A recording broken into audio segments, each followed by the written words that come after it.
one of the big goals we always set forth when I did youth ministry was, once again, not so much catechesis, but more helping kids to realize that they're not the only human beings on earth who think this way, whose standards are this, who take their dignity seriously, who believe in these moral teachings, right?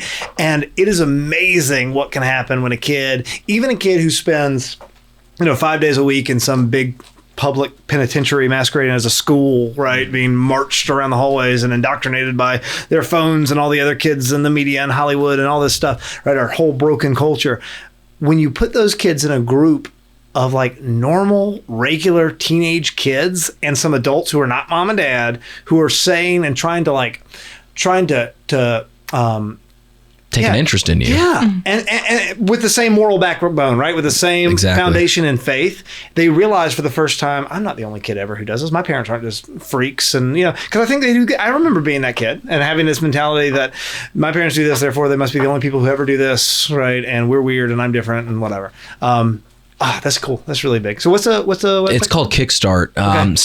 So if you go to lifeteen.com or if you just Google Lifeteen Kickstart, it's one of the best kept secrets that we have in our arsenal. I mean, seriously. Yeah. Well, it just launched last year. Okay. But it's highly dynamic. You can use it a lot, and we give, if you need a free sample, just send us a note and we're happy to do that. So. And what is it? Like, what does it do? What does Kickstarter Yeah, so it's all about, Jake mentioned earlier how we have a model of a gather activity, a proclaim, of some sort of church teaching, a break in a sense. So we try to emulate a model without the restrictions that you have no budget, you have no people to run it, you don't have a space. If you wanted to do this in your home, if you are able to get the church hall, whatever, we try to give you every step along the way where you have a small group of kids that might be 5 people up to 25 people. So one thing that I was really, really great during COVID, and I'm not employed by the Archdiocese anymore, so I can say this. We had all these kids who were really hungry for youth group, and everything got shut down. Actually, fun fact, it got shut down while we were on our beach retreat. And we literally, we're checking our email that day, saw that email, just closed the laptop and had a great beach retreat. But when we got back, we said, all right, guys, we can't have youth group anymore, right? We're not going to violate what the bishop's telling us to do. We can't have youth group anymore. We're not meeting at the church, whatever.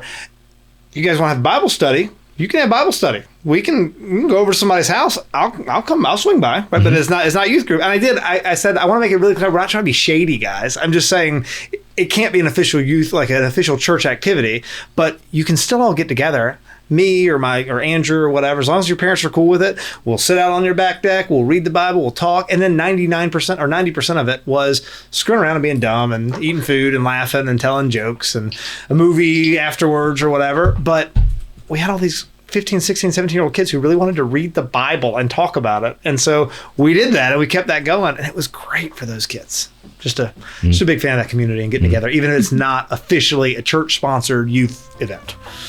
Whoa, hey, producer Ben here. If you enjoyed what you saw just now, then go check out the full episode, because this is only a snippet. We've got a whole hour talking about stuff just like this. And if you really enjoyed, please drop us a like, subscribe, so you never miss an honest to God episode.